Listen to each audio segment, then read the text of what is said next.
So I was sitting here thinking a little bit more about strategy in this House Resolution 1 and voting rights and how the Republican Party can use that as an advantage. In the same kind of ways that I talked about before. It's like sideways victories. You know what I mean? So here's the thing, right? With the sideways victory, you still win.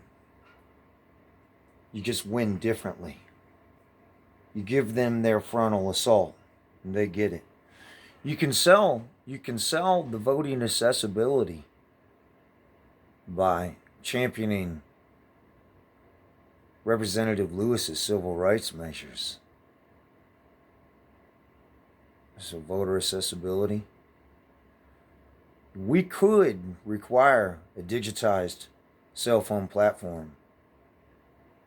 We could require public libraries to provide devices to voters throughout the year. We could change the oversight of elections in general and make it very simple. The back door, the catch on that is the revalidation. That there's going to be a window after an election where a vote may be needed to be revalidated.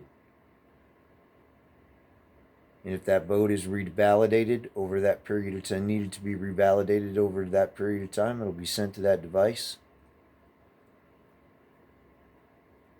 And if that device is a public place, it'll have a public posting with a listing of names for check-ins for revalidations and give a period of reasonable time for a person to revalidate that. Otherwise, they can just do it immediately on their cell phone just to make sure there's accessibility for all of that.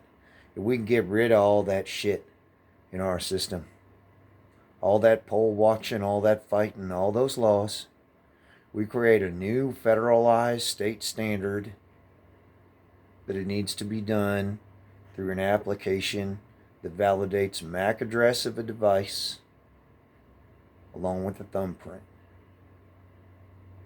with voter re-verification in a certain period of time defined after the election, maybe a period of 10 days or something like that, if it's needed. There's no reason every single person in this country can't be tracked in one way or another. They're already being tracked anyways. We need a federalized database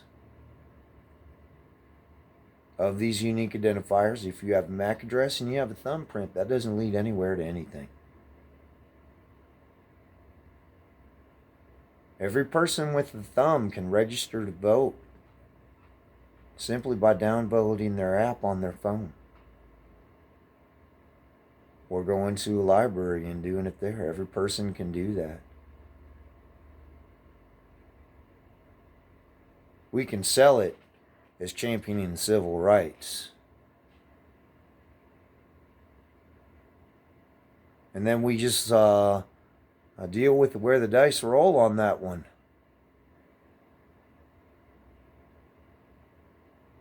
We just make it fair. Like the immigration, that's making it fair too. These are victories through compromise.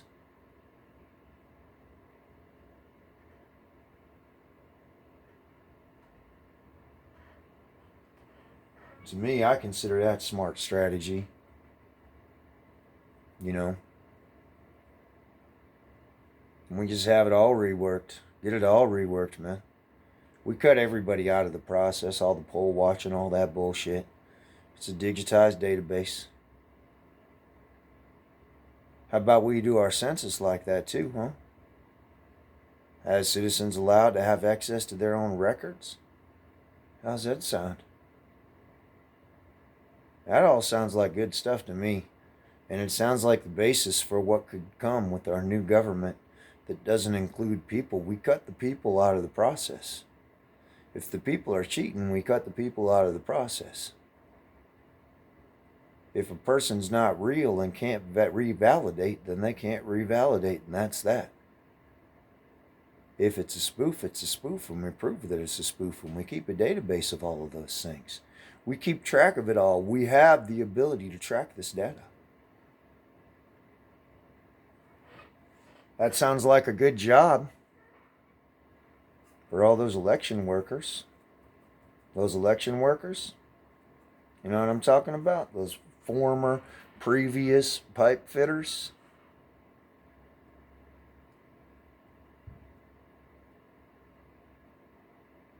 They can be the people who work to preserve that database for the state. I mean, I've presented a lot of ideas. I'm just saying X amount of jobs for that idea.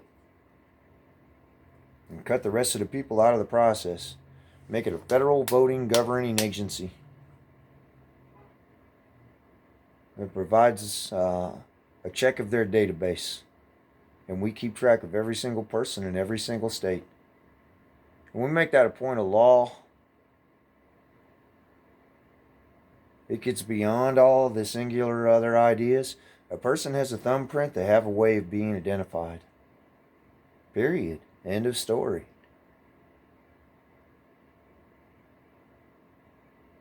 Some type of digitized. And if they don't have that, then they have an exemption, which is obvious, for they lack digits.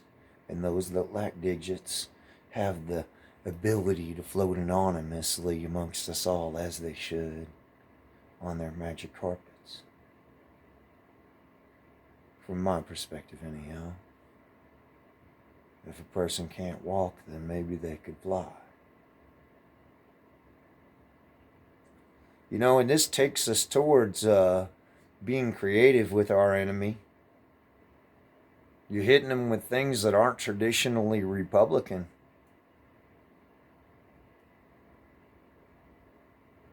Another idea, and I believe this to be a well-founded idea, is that we have a discussion, a nationwide discussion, on the idea of domestic terrorism, and we have hearings, and we hear more than one perspective. We hear many perspectives. It's not for the president to come up with a guideline on what white privilege is and why we should be attacking white privilege. He doesn't have that authority. That authority lies with Congress. That's war against the American people, unilaterally launched by the executive power of this government. That is not allowable. The oversight for that, especially in this matter, is with Congress. And for Congress to come to an informed opinion on that, they should have an audience of all perspectives, not limited to some, but all.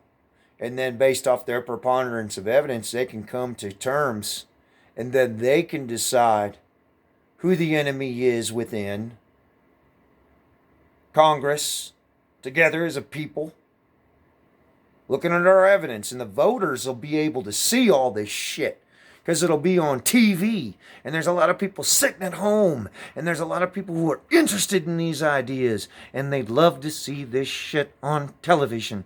And let's have a discussion about it.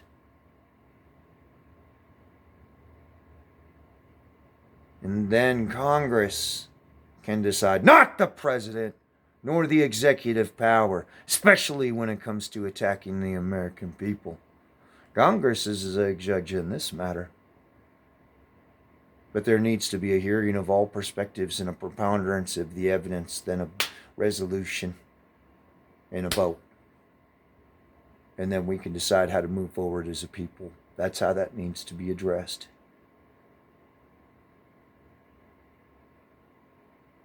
It's not for the president to make this move. And it's not for him to make those definitions. That's for Congress. I'm hopeful for our future.